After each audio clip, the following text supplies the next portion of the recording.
नमस्कार दोस्तों, SN electrical academy में आपका स्वागत है। दोस्तों, हम निमी असाइनमेंट की इलेक्ट्रीशियन ट्रेड थ्योरी की असाइनमेंट का सलूशन कर रहे थे, जिसमें हमने फर्स्ट सेमेस्टर का 10 पार्टों में सलूशन करके अपलोड किया हुआ है। दोस्तों, ये सेकेंड सेमेस्टर का अब हम करने जा रहे हैं। सेकेंड सेमेस्टर में हम एक पार्ट में हम एक वीडियो अपलोड किए हैं। आज हमारा ये दूसरा पार्ट है। तो दोस्तों, यदि आप ITI कर रहे हैं या कंपटीशन की तैयारी कर रहे हैं तो आपके लिए ये वीडियो काफ़ी इम्पोर्टेंट होगी। दोस्तों, आपसे निवेदन है कि इस वीडियो को ज़्यादा से ज़्यादा लाइक करें, शेयर करें, और यदि आप इस चैनल पर नए हैं तो दोस्तों प्लीज़ इस चैनल को सब्सक्राइब करें। दोस्तों, आज हम क्वेश्चन 21 से स्टार्ट करेंगे, क्योंकि पिछले वीडियो में हम 20 तक का सलूशन किए थे। तो आइए दोस्तों क्वेश्चन स्टार्ट करते हैं।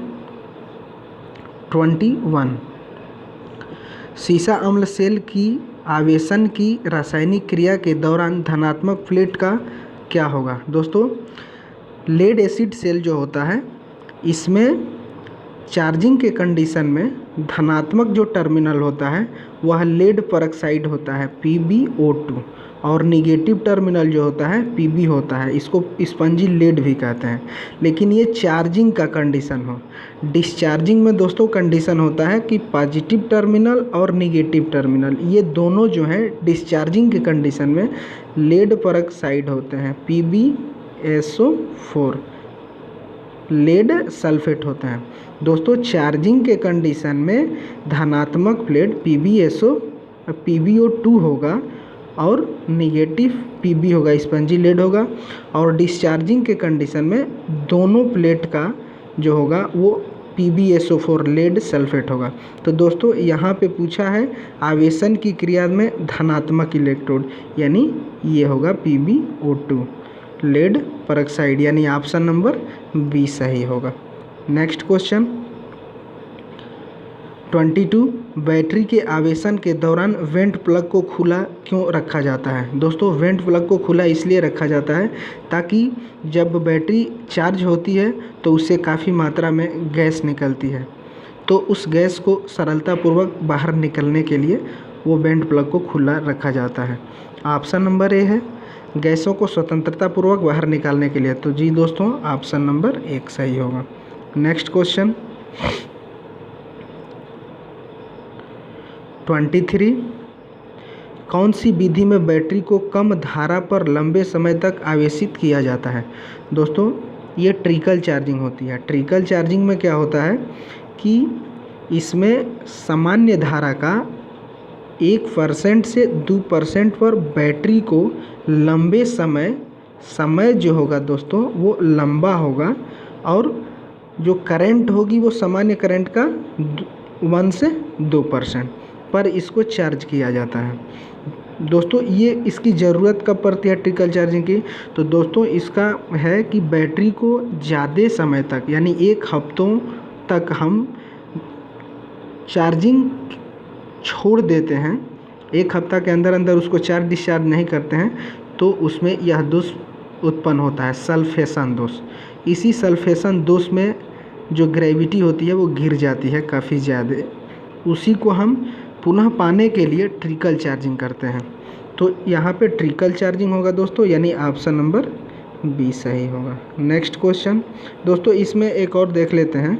ऑप्शन नंबर सी और डी जो दिया है ना, नियत धारा विधि और नियत वोल्टेज विधि, ये जो है वह बैटरी को चार्ज करने की विधियाँ है, कांस्टेंट करंट मेथड और constant voltage method. Next question 24, सीसा अम्ल बैटरी में कठोर सल्फेशन दोष को कैसे जाना जाता है। दोस्तों, सल्फेशन दोष वही है जिसमें हम बैटरी को 1 सप्ताह के अंदर चार्ज और डिस्चार्ज न करें तो उसका जो लेड सल्फेट है वो कड़ा हो जाता है, काफ़ी टाइट हो जाता है।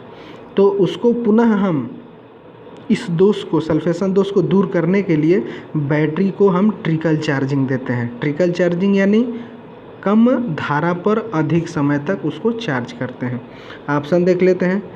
ऑप्शन ए नए विद्युत अपघट्य बदलकर, नहीं। नए इलेक्ट्रोड बदलकर, नहीं। बैटरी को कम धारा से लंबे समय तक पुनः आवेशित, जी दोस्तों ये ऑप्शन नंबर सी सही होगा। Next question 25, silver oxide battery में कौन सा पदार्थ निगेटिव की तरह कार्य करता है? दोस्तों सिल्वर ऑक्साइड सेल कहा है, सिल्वर ऑक्साइड सेल में जो पॉजिटिव होता है वह सिल्वर ऑक्साइड होता है, पॉजिटिव जो होता है वह सिल्वर ऑक्साइड होता है, और इसमें निगेटिव जो होता है वह जिंक होता है, Zn होता है।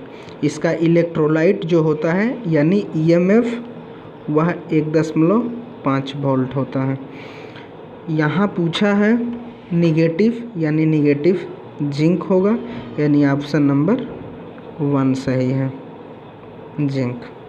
नेक्स्ट क्वेश्चन 26, चांदी का विद्युत रासायनिक तुल्यांक क्या होगा? दोस्तों चांदी का विद्युत रासायनिक तुल्यांक जो होता है 1.1128 ग्राम प्रति कूलाम होता है, तो ऑप्शन नंबर डी सही है, 1.1182 ग्राम प्रति कूलाम। नेक्स्ट क्वेश्चन 27, सीसा अम्ल सेल की निरावेशन की रासायनिक क्रिया के दौरान ऋणात्मक प्लेट कैसा होगा?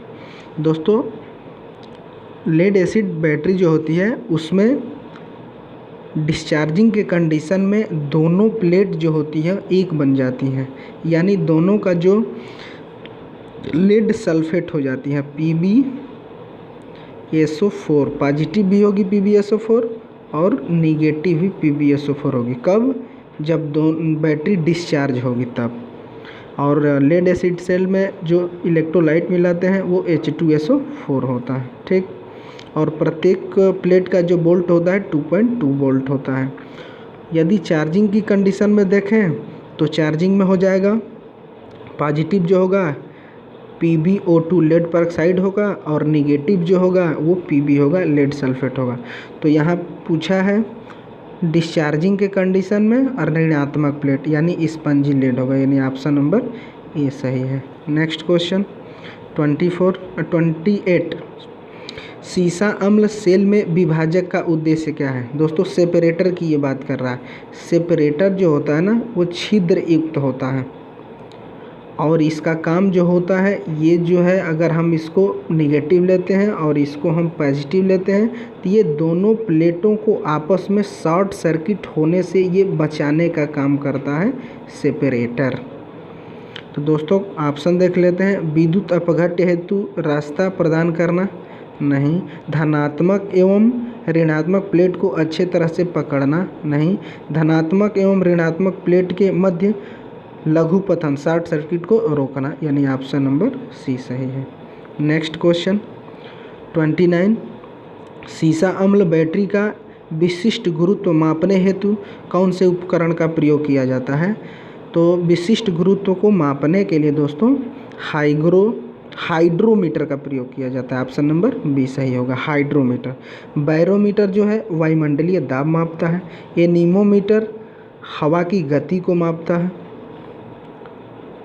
नेक्स्ट क्वेश्चन 30, इन्वर्टर परिपथ कौन सा है? दोस्तों यहाँ फिगर दिया हुआ है, ये फिगर जो दिया हुआ है इस फिगर में पूछ रहा है कि ये कौन सा इन्वर्टर सर्किट है। यहाँ देख रहे हैं दोस्तों SCR लगा है, यहाँ भी SCR लगा है, यानी SCR युक्त इन्वर्टर है ये।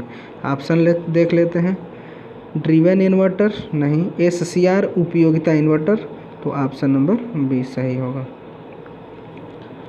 नेक्स्ट क्वेश्चन 31, सीसा अम्ल बैटरी में बकलिंग दोष का क्या प्रभाव पड़ता है? बकलिंग दोष दोस्तों लेड एसिड बैटरी में जो दोष होता है वो 4 प्रकार का होता है। एक होता है सेडिमेंटेशन, दूसरा होता है करोजन, तीसरा होता है बकलिंग, और चौथा होता है सल्फेशन। तो बकलिंग का पूछा है, तो बकलिंग कैसे होगा?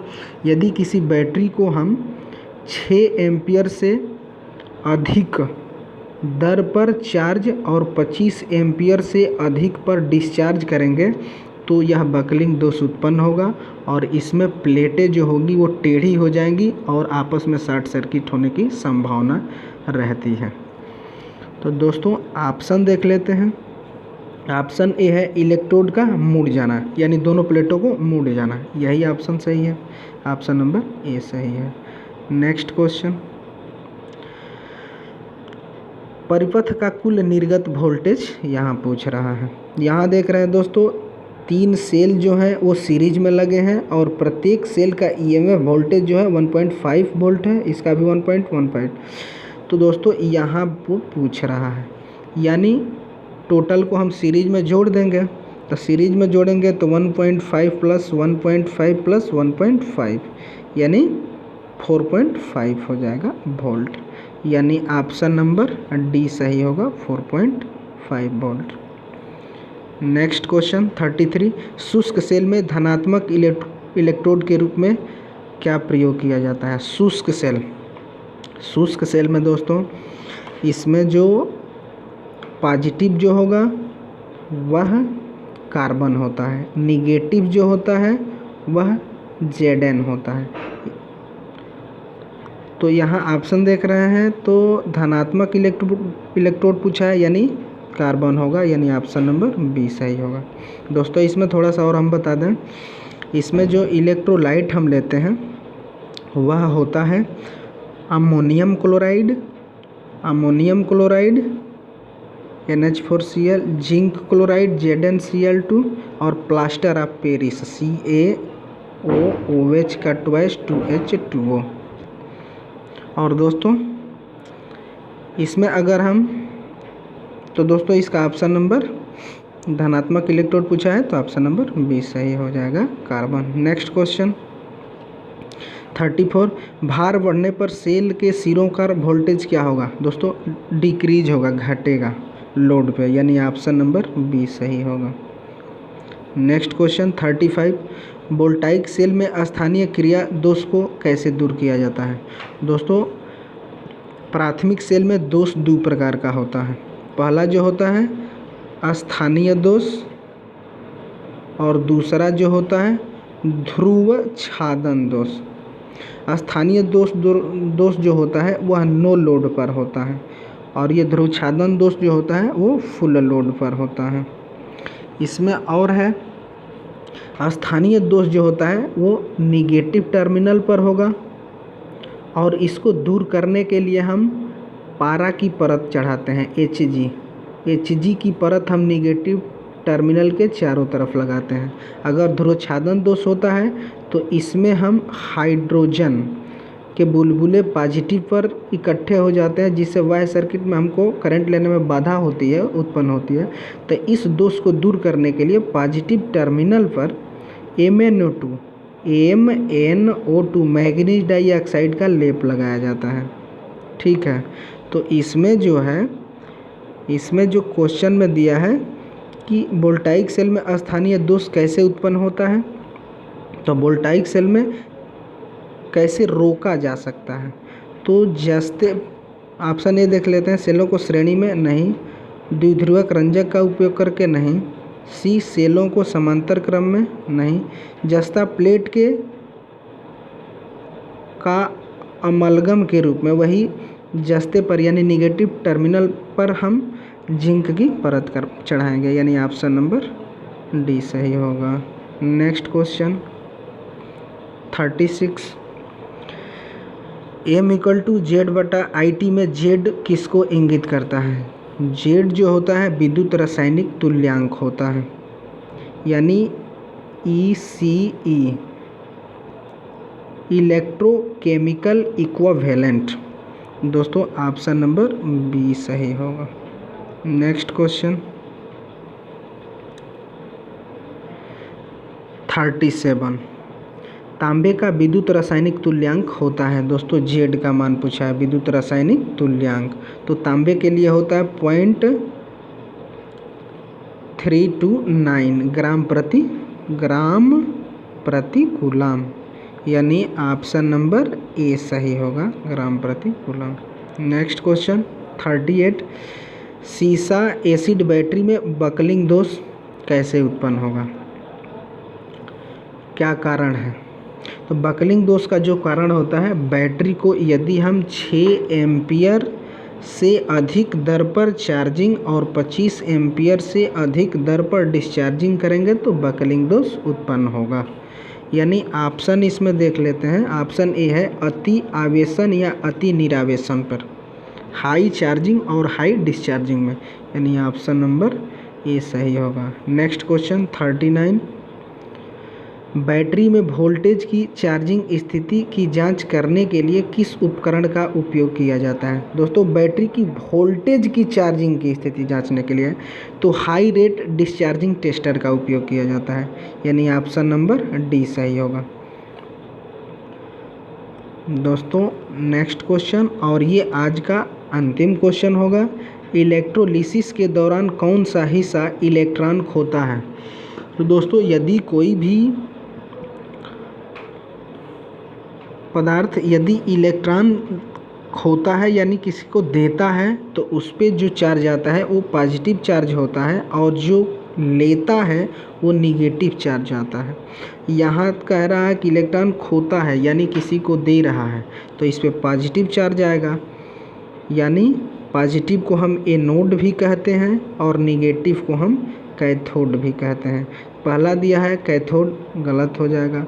बी नंबर दिया है एनोड, यानी ये दे रहा है, एनोड कहेंगे, यानी ऑप्शन नंबर बी हो जाएगा। तो नेक्स्ट दोस्तों इस वीडियो में बस इतना ही।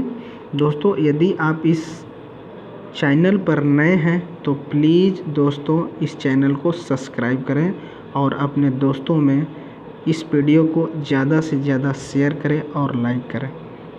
दोस्तों इस वीडियो में बस इतना ही, तब तक के लिए बाय बाय, टेक केयर।